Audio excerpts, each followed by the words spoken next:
Maraming nagsasabi na mahina na daw yung kitaan dito sa TNBS. Marami naman nagsasabi na okay naman yung kitaan dito. So ano nga bang totoo? So tara, biyahe tayo ngayon sa GrabCar. Time check is 3:42 na ng umaga. So kakatapos na natin magpa-car wash. So dapat alas 3 nga yung start natin, kaso nagpa-car wash pa tayo. And ngayon nga pupunta tayo ng gasoline station, magpapagas muna tayo bago tayo bibiyahe. Para at least mamaya tuloy-tuloy na yung biyahe natin.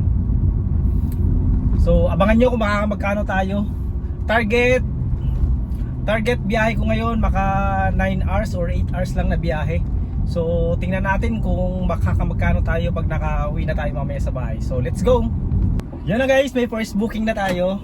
Pick up dito Pablo Ocampo Extension, papunta to ng Paco, Manila. 110 pesos lang yung unang booking natin. So tara, let's go. Hi guys, kakababa lang ng passenger natin. So binigyan tayo ng 25 pesos na tip.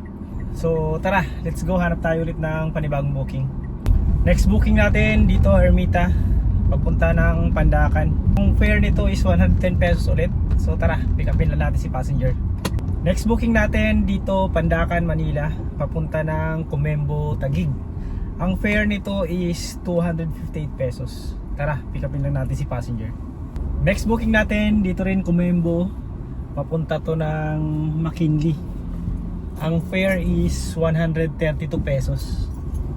So tara, pick upin lang natin si passenger.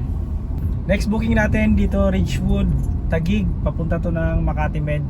272 pesos yung fare. So tara, pick upin lang natin si passenger. Hi guys, na-cancel yung booking natin sa Ridgewood dahil nga 5 minutes na hindi pa rin bumababa si passenger. So mayroon din tayong pick up ulit ngayon, may pumasok na booking. Dito rin ang pick up sa Pembo, papunta to ng BGC. Ang fare nito is 129 pesos lang. So tara, pick upin lang natin si passenger. Next booking natin guys dito BGC, papuntang NAIA Terminal 3. Ang fare nito is 168 pesos. So tara, pick upin natin si passenger. Next booking natin dito Newport, papunta lang to ng Terminal 3. So tawid lang. Ang fare is 110 pesos. So let's go. Next booking natin guys dito sa may malapit sa Baclaran, papunta naman to ng Tambo, Paranaque. So ang fare nito is 110 pesos lang. So tara, pick upin lang natin si passenger. Hi guys, dito tayo ngayon sa may Okada. So wala masyadong pumapasok na booking. Time check is alas 7 ng umaga. So mabagal lang bigay ng booking natin ngayon. So hanap tayo dito ng booking. Ikot-ikot muna tayo. Kung wala, diretso tayo sa Soler, MOA. And siguro pag wala talaga, mahina, uwi muna tayo ng bahay. So check natin, sana pasukan tayo, sana lumakas na maya ng konti yung booking natin. So let's go.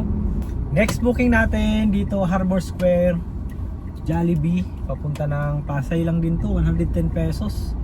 So ang tagal natin bago pasukan ng booking mula Okada hanggang dito sa may PICC, saka pa lang pumasok, tapos 110 pesos pa. So tala, pick upin lang natin si passenger. So wait lang natin dito.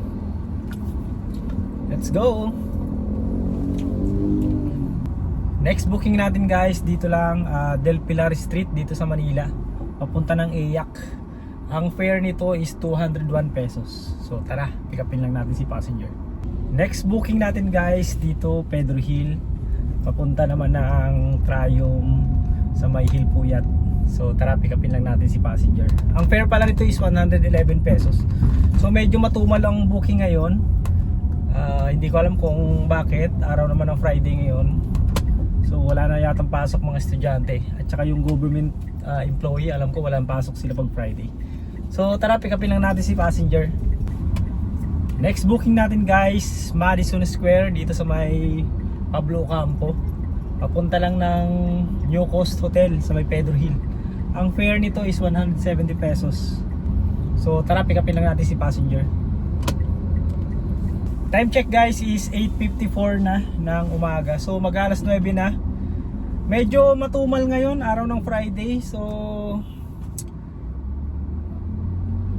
nakaka 1,875 pesos pa lang tayo. Nag-start tayo pinasukan tayo ng booking mga alas 4 na ng madaling araw. So parang 5 oras na tayo bumibiyahe ngayon Tapos ang kinita pa lang natin is 1,875 pesos. So may tipa naman yan. So more or less nasa 1,900 na yung kinita natin. Pero sa loob ng 5 oras, medyo talo yun, medyo mabagal. Although naka-off yung saver natin, pero syempre talo yung labas natin na mas maaga. So ang gagawin ko, uuwi muna ako ng bahay ngayon.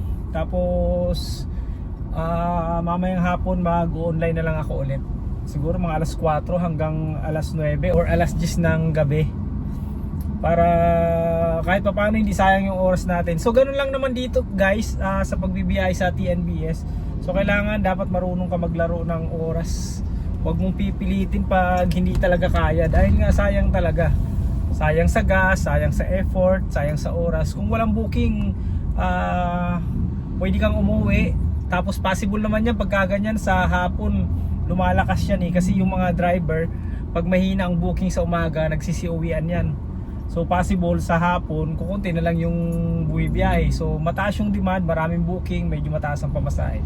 So yun lang naman guys, uwi muna ako, tulog-tulog, idlip, tapos bakbak tayo mamayang hapon.